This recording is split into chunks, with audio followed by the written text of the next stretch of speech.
Hello investor. आजकल हर business में digital हो रहा है, छोटी किराना दुकान से लेकर के बड़ी मल्टीनेशनल कंपनी तक। और इसी डिजिटल रेवोल्यूशन का बीच में एक नया आईपीओ आ रहा है, अस्त्र सिस्टम का। सवाल ये है कि क्या ये छोटी सी कंपनी डिजिटल दुनिया का बड़ा प्लेयर बन पाएगी। चलिए जानते हैं।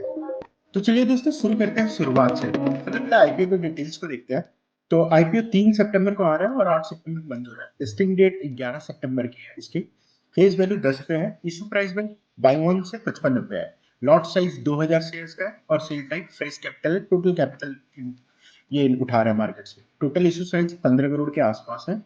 और इशू टाइप जो है बुक बिल्डिंग आईपीओ है। लिस्टिंग इसकी बीएससी और एसएमई सेगमेंट में होगी। मिनिमम इन्वेस्टमेंट 2 लाख का है क्योंकि एसएमई पे है। और 2 लाख से ऊपर का है तो 2,20,400 रुपए का आपको एक लॉट पड़ेगा। इसका मतलब 2 लॉट पड़ेगा। मिनिमम इतना इन्वेस्टमेंट करना ही पड़ेगा। आईपीओ के डिटेल को जानते हैं। इनका ऑब्जेक्टिव क्या है आईपीओ में। तो इनका फंडिंग जो वर्किंग कैपिटल रिक्वायरमेंट है वो 11.6 करोड़ का है। सबसे पहले तो यहाँ यूज करेंगे।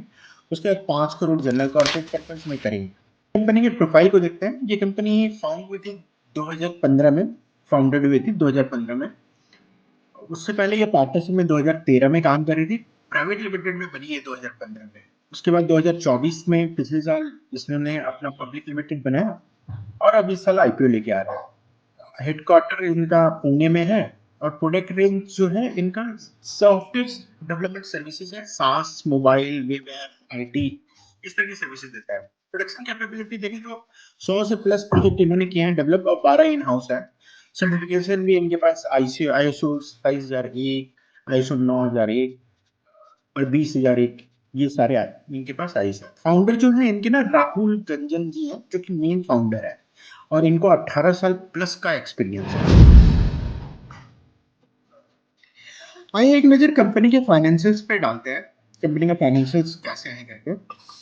तो मार्च 2023 में इनका जो रेवेन्यू था वो 15.4 करोड़ था। 24 में 18.66 और 25 में 18.86 हल्का सा बढ़ा है। 24-25 में रेवेन्यू। इबिटा देखे तो 6.28 और 6.05 इबिटा गिरा है। प्रॉफिट आफ्टर टैक्स भी गिरा है 24 से 25 के कंपैरिजन में। 23-24 में प्रॉफिट आफ्टर टैक्स और इबिटा दोनों ही 3 टाइम्स पे जंप किए थे। लेकिन 24 से 25 में अगर देखेंगे तो ये 1% के राउंड में डाउन ही है। नेटवर्थ देखें तो 4.85 है। और उस 24 में 9 और 25 में 16.27। तो नेटवर्थ में तो इजाफा है। एसेट में भी इजाफा है। टोटल बोरिंग्स भी बढ़ा है कंपनी का। सेल्स ग्रोथ देखिए लास्ट ईयर की तुलना में तो 1% के अराउंड ही बढ़ा है। और growth in EBITDA -3%। Growth in profit भी -1% है। नेगेटिव इनका 0.03 है। ठीक है।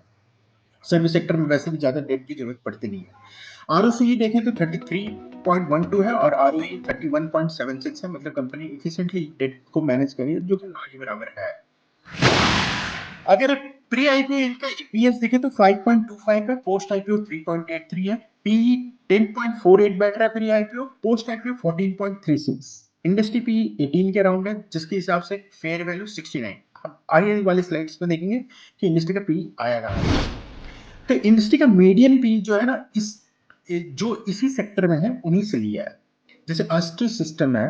इसका आईपीओ 14.36 पे आ रहा है हमें पता है। सेक्टर का एवरेज आ रहा है 18.3।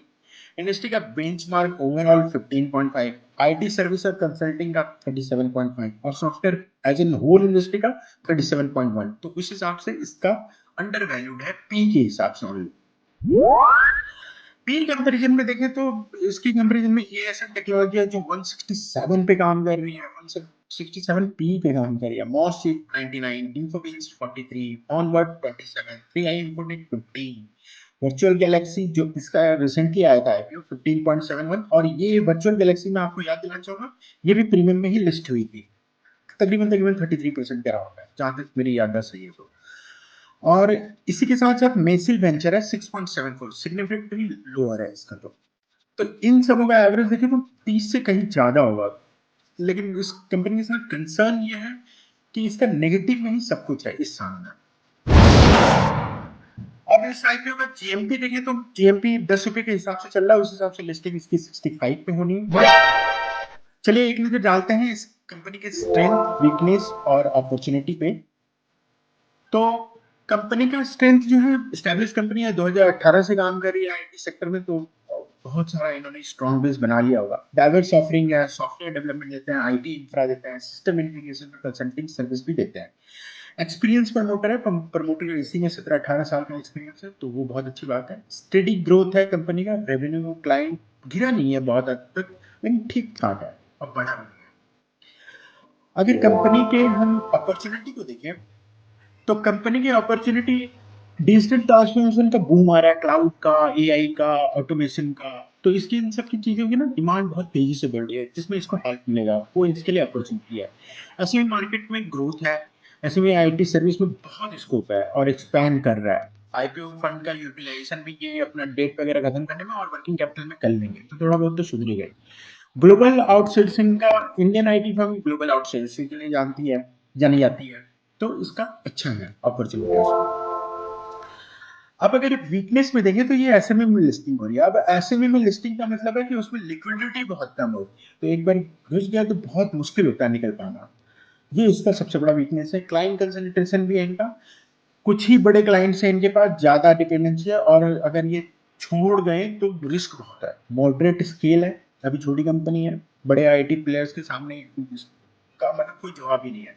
ब्रांड रिकॉग्निशन मार्केट पे स्ट्रांग भी नहीं है, कोई जानता ही नहीं है इनको। आई कंपनी के थ्रेड्स को देखें, तो थ्रेड्स में हाई कंपटीशन है। IT giants like Infosys, TCS सब जानते हैं इसको, और छोटे ऐसे प्लेयर दोनों से कंपटीशन है। टेक्नोलॉजी चेंज है, आईटी इंडस्ट्री में टेक्नोलॉजी बहुत लगातार चेंज होती है, तो इनको हमेशा अपडेटेड रहना पड़ेगा। कंप्लायंस इसके इनके साथ, डाटा सिक्योरिटी और रेगुलेटरी नॉर्म्स बहुत कड़े हैं, तो इनको कंप्लायंस को मीट करना पड़ता है, जिसके साथ प्रेशर क्रिएट होता है। मार्केट वोलेटिलिटी देखें तो एसएमई आईपीओ में ज्यादा अपना प्राइस लिंक होते नहीं है लिस्टिंग के बाद भी, इस वजह से मार्केट वोलेटिलिटी इसमें रहेगी।